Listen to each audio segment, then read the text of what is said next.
Welcome to Off the Hanger, the fashion podcast where we delve deep into our guests' wardrobes, finding out their favourite fashion pieces and the stories behind them. This week's guest is the incredible Eyenie Schultz, aka the Technicolour Priestess. This was such a fun chat. I really hope you enjoy this episode. Eyenie, thank you so much for being part of Off the Hanger. To give you your full official title, you are Eyenie Technicolour Priestess, which I just think is the best title I've ever heard in my life. Please tell me about being the Technicolour Priestess. Yes, beautiful. Hello, thank you for having me. So the Technicolour Priestess is what I call my most iconic self, who has figured everything out, is dressing the most fabulously, zooming through the cosmos, just creating all of the magic. So she's like my North Star and who I'm constantly aligning to more and more in every way in every area. So I thought it's a fun reminder to just call myself and what I do that, because it's a good example of how I help others. I adore this. I want to have some sort of Technicolour title myself. I need to think of one, but that is just perfect. Yes. I love it. Now, were you always into fashion? Did you love fashion as a child? Yes, I always loved fashion. I was like obsessed with it because I came from my grandparents were incredibly fashionable in their way. And then my mom was in her way. Like my mom was the rebel. So it was all black and leather. And then my grandparents were very swanky cocktail, perfect suits. And so I kind of always saw that. And I was just obsessed. Yes, I was very aware of fashion from a very young age. Yeah. And is there a particular piece that you can remember from your childhood? Yes, there's one magical dress it was brown, it was the 70s, early 80s, but it was brown. It was long, like floor length, like a prairie dress, I don't know. And it had like almost like these patterns from India. And when I would spin around, the circle was epic. It was amazing. So I just remember feeling so magical wearing that dress. Yes. That's like probably the earliest memory I have. I was maybe 3.5 or 4. You see, it's all about the swoosh factor. That's a big thing for me. If I put a dress on and it's got a good swoosh factor when I spin about in it, that's just, I love it instantly.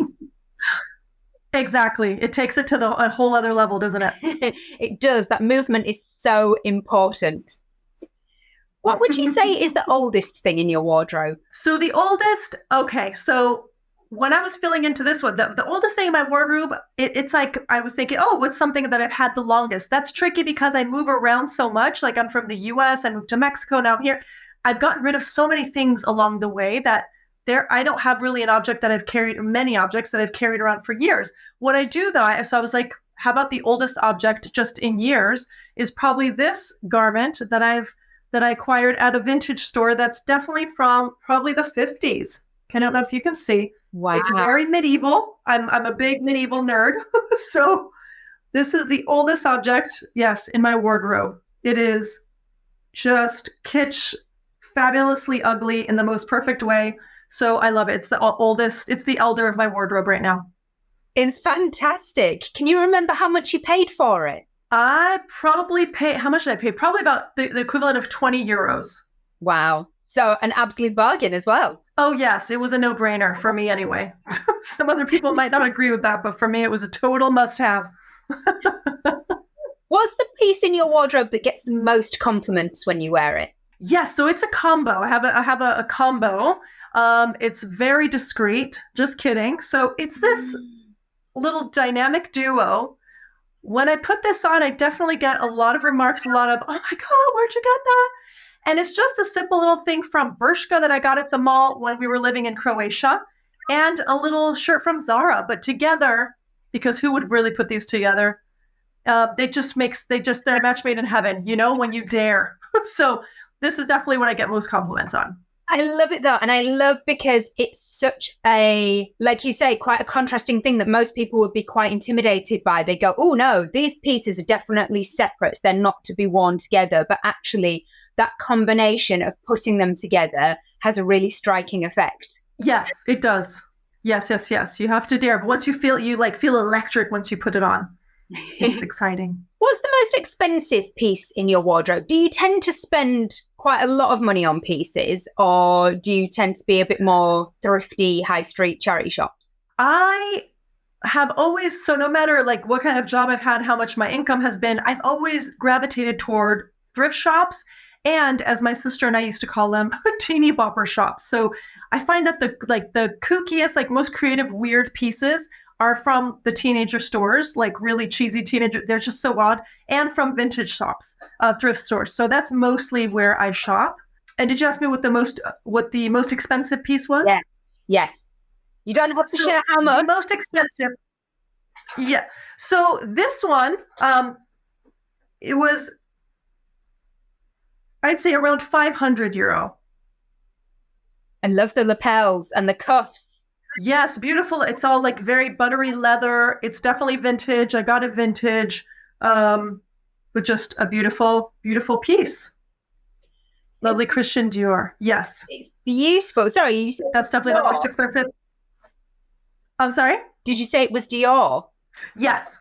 What a find. That's incredible. And you found it as vintage? Yes. It's vintage. Yeah, it's beautifully made. I don't even know what season it's from. I don't know what year it's from, but it looked new when I got it and it fit like a glove. So I said, why not? I think that's incredible, though, because it is an investment piece. If it's, around €500, it is something you've got to consider. But actually, it's probably a piece that really holds its value. And if you were to sell it, I can't imagine you would, but you'd probably get the same, if not more now for it than you did it when you paid for it. Yeah, absolutely. Yes. And that's definitely not something I take. A lot of the pieces I love end up being a bargain because thrift store thing. And I think a lot of times people don't understand the actual value of something that they're selling. They don't understand how precious, how much they could actually get for it, which is kind of cool for the buyer, but maybe not for the seller. So yeah, that one, the person definitely understood the value, but yeah. It was worth it. It was definitely. And I agree. I could definitely sell it. What would you say is the newest piece in your wardrobe? So my newest piece is another charity shop find, but I went last week with my friend who is also, as I like to call myself, a thrift store whore, charity shop. And I got this.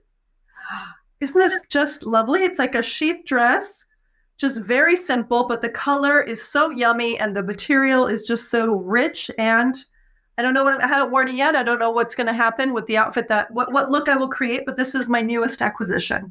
That color is absolutely exquisite. It is beautiful. And the way that fabric moves and picks up the light, it's stunning.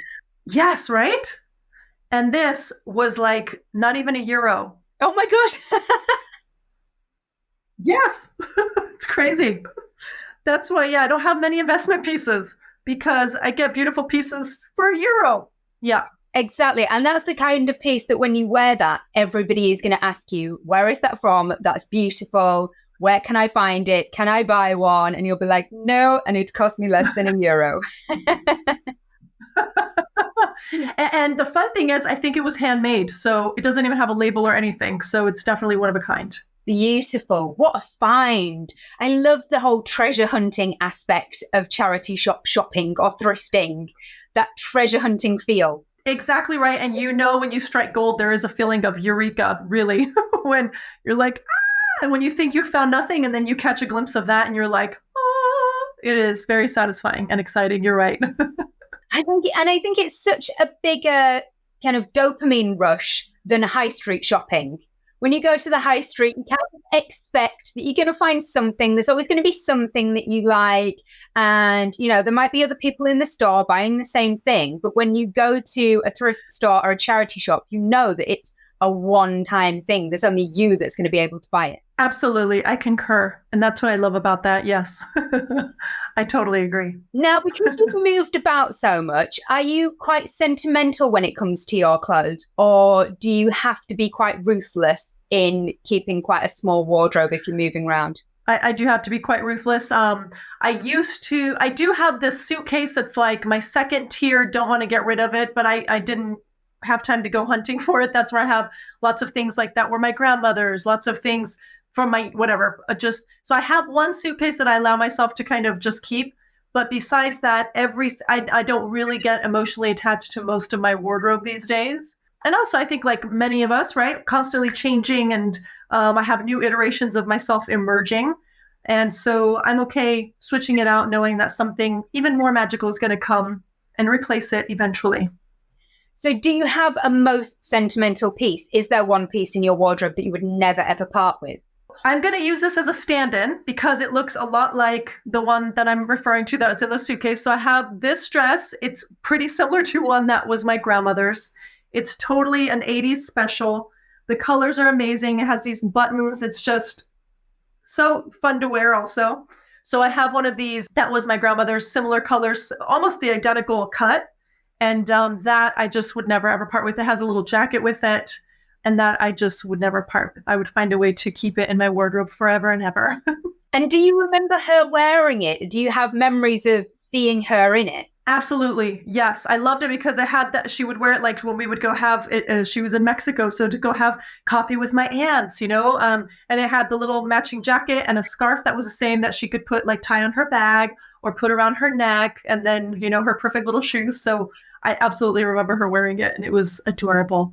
I love it. And I think that makes it so much more special when you then wear it, that you have that connection and those memories of her wearing it. I think sometimes when we get given or we inherit pieces from family members, we've never seen them in it. We don't remember them wearing it. It isn't something that they wore whilst they've been around us. It might be something that hasn't fit them for a long time. So the fact that you have those memories too is just glorious. It is. You're right. And I loved her style. So it's nice that I have the mental picture of her, and it really does bring her into my mind like that in the context and stuff. You're right. It's lovely. Is there a piece in your wardrobe you would say most sums you up? Because obviously you've mentioned about ever evolving and ever changing. So maybe it's the piece in your wardrobe that most sums you up right now. Yes. And actually I thought I was going to show you one thing and I just remembered I had another I want to grab. Can I just pluck it out? Just 1 second. So it's this beauty right here.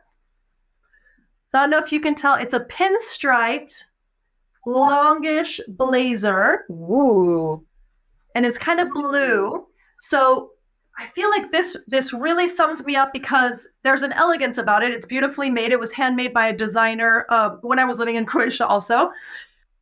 I love that the inside has this beautiful pop of color. I love that it's elegant, but it's got some whimsy. Like there's some silliness to it. So it's kind of timeless in that way. And so I really think this definitely represents me. I'm going to put it on just so you can get the feel. I want to just see right here, but statement. It adds a little. It's a statement piece, yes, definitely, but with some elegance as well. Yeah, I think this is the one right now. I think it's fabulous because it really is a versatile piece as well, because you could wear that in quite a formal corporate environment. It's tailoring, it's got the pinstripe, it's very smart, it's a blazer, but then it's got that real fashion forward edge with those statement sleeves, the big puff shoulder. It's just perfect. Love it. Yes, thank you. I don't know if you can see those pinstripes, but that really takes it over the edge for me. So thank you. I appreciate that. It is very versatile. It is indeed. Made me happy to find this one. This was not a charity shop find, surprisingly. Now, have you had any wardrobe malfunctions or fashion faux pas that you would like to share? I am the queen of the wardrobe malfunction. Maybe that's my title. I don't know that I want that title, but maybe that is my title. I love that. It's catchy, right? It pulls us in, that title. So absolutely. So faux pas, yes. I'm going to talk about the wardrobe malfunction. So a friend from in my 20s, she and I used to love coming up with ideas, and then she knew how to sew, so we would buy the materials, and then I'd be like, I have this idea for whatever, a sequin skirt. She'd be like, let's make the sequin skirt. So we'd go buy material, and then we'd stay up listening to music, and she would sew the skirt, and I would try it on, and we felt so cool because then it was her creation. So I really wanted a pair of pleather pants. They weren't really in stores at that time, and so we had the amazing idea of going to the material store and buying what I now realize was probably the material that you use like for a table to so that you can wipe it down easily. It's like that, vinyl, and then on the inside it's a little bit like furry, so it'll stick to the table. That's what we bought, a nice burgundy tablecloth material. And then she had never made pants, but she fashioned them. She tried to make them as well as she could, and she had to sew them on me. And we were so excited, so we decided to go dancing at the club with my new burgundy pleather pants. And as I was busting a move, I also busted the seam right open in my derriere, in my butt, so my arse, and had to just grab my, cover it up and go to the bathroom and figure it out. Yes, so that ended that evening pretty abruptly. Oh my goodness. Literally split down the entire steam. That is quite a moment, I can imagine. But at least, though, every cloud has a silver lining, and you were in a dark space. It was inside a club. It was dark. Everybody was probably just enjoying themselves and not noticing. It would have been much worse were you walking down the street in broad daylight.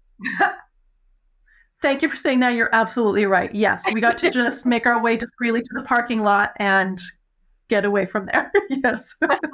Everyone was also probably a little tipsy from the booze, so they were focusing on other things rather than my ripped pants. Yes.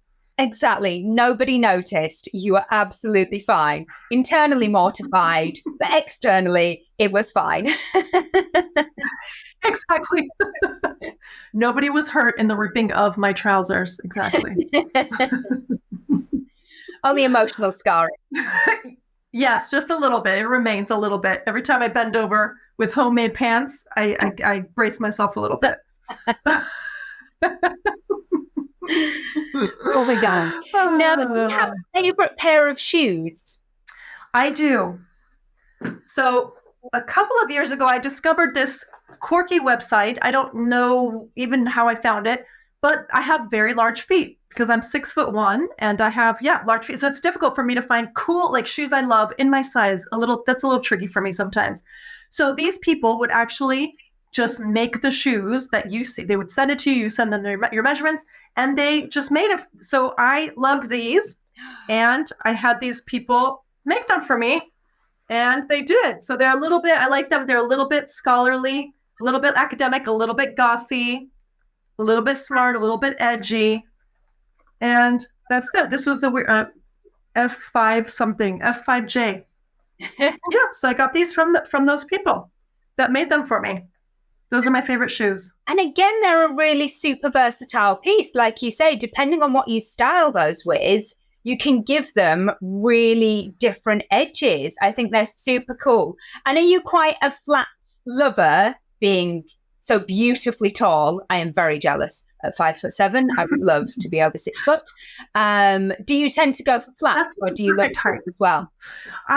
I used to go tall a lot. I used to do it a lot, actually. I had a lot, and I do have some heels, and for special occasions or for photo shoots or things like that, I definitely wear heels. But for the most part, in my day-to-day, I either wear flats like these or platforms. But yeah, I'm not afraid to be even taller. Still rocking the heels. Yeah. Embrace that. Embrace that height. It is, perfect, exactly as you are. And I'm very envious because I have always wanted to be taller than I actually am. Yes. Well, grass is always greener because I always wanted to give away a few inches. So yeah, if we could shake our heights up, that would be amazing, wouldn't it? It's always and take the average of both. Yeah. Yeah, we'd both just be a nice 5'10". I think that would be perfect. Exactly. Yes. Why not? Is there a dream fashion item that you don't currently own that you are lusting after? It doesn't have to be practical, and you could have it irrespective of cost. What would you have? Yeah. So I've seen a couple of these ridiculous. I've seen a Balenciaga one, I believe, a Valentino one. I was trying to look for the exact one I saw, but there's this oversized, almost looks a little bit gothic, leather trench coat that goes all the way to your ankles. It is ridiculous. It is over the top, and it is delicious. And if I could just wrap myself in that and prance through town feeling like a fabulous vampire, that's what I'm lusting after at the moment. It sounds epic. I'm here for this. I am absolutely here for it. It's a little bit Matrix. It's a little bit Blade. It's the whole... It is. Yeah, I'm here for this. It sounds gorgeous. And look at and I found it has a quilted, not a quilted, a pleated back of it. The back is pleated. Even better. Let me see if I can... More drama. Oh my God. Exactly. Can you see a little bit? You do need that. You absolutely do need that. I feel that is just made for you. Yeah, this one's Valentino, so that might be happening. Who knows? We'll see. But yeah, I'm a sucker for a pleated skirt in unexpected places. It's epic, really epic. Now, do you have a piece of fashion advice that you would have given to your younger self? I do. Yes. I would have said, really, truly stop trying to hide and just all the weirdness, all the silliness, all the quirkiness, like you get to experience it. You get to actually express it outwardly, and you will feel so relieved and so much more secure in yourself if you just let it all out. Because I really was, I tried my best to be invisible because 6'1", big nerd. And I poured all my fashion inspiration into my sister and my friends. If I would have allowed myself to have it. So I would say, yes, just let yourself have it, express yourself. Some people are going to like it, some are not. But at the end of the day, you're going to be so much happier and so much more fulfilled and self-loved. And that's what's really important. That is beautiful advice to finish on. Thank you so much for being part of Off the Hanger. It's been a joy chatting with you. Thank you so much. This has been so fun. Is it over already? Can I show you more? Just kidding. If you've got more, I'll bring out so much. Well, we'll have to do a round 2. I'll come up with some more questions. Yes, I love again. Can we do like the accessories edition? I love accessories. That's my jam. I love. Well, before we go, sorry, people, if you're watching, we're not going. I lied. Please tell me about your little neck accessory, a little necklace going on your shirt. Yes, this little hand. Just found it on this little boutique. I love body parts and I love faces. I always have since I was small. So I have women's faces and Vogue and body parts. I don't know, eyes. I love all of that. So I saw this little dainty hand and thought, I kind of need it. And I mean, it takes my little outfit to, I just undid it. But yeah, it's just a little brooch. I love an oldie timey brooch, and just gives it a little pop of whimsy like I like. And I love the way that you've done that, actually, because I didn't recognize that as being a brooch. I thought it was actually on a chain underneath your collar, but the fact it's a brooch pinned there, that's a real inspiration. I'd not thought of wearing a brooch in that way, and now I'm totally here for this. I need to go find some fabulous brooches. I'm inspired. I've seen it in like little neckties. Yeah, you see, I tend to wear little like bow ties and things, and I've often got like hair bows and clipped those into my shirt. But the idea of doing it with a brooch like that, I love this. Next time you see me, that's what I'm rocking. And earrings as well. Yeah. Yay! I'd love to see that. Beautiful. Oh, thank you so much. It's been such a delight. Same for me. Thank you so much. And thank you for having this magical, fun platform. Well, I hope you enjoyed that. If you did, please remember to like and subscribe, comment, follow, leave a rating. Any of those fabulous things would be much appreciated. And do remember to check out some more Off the Hanger episodes.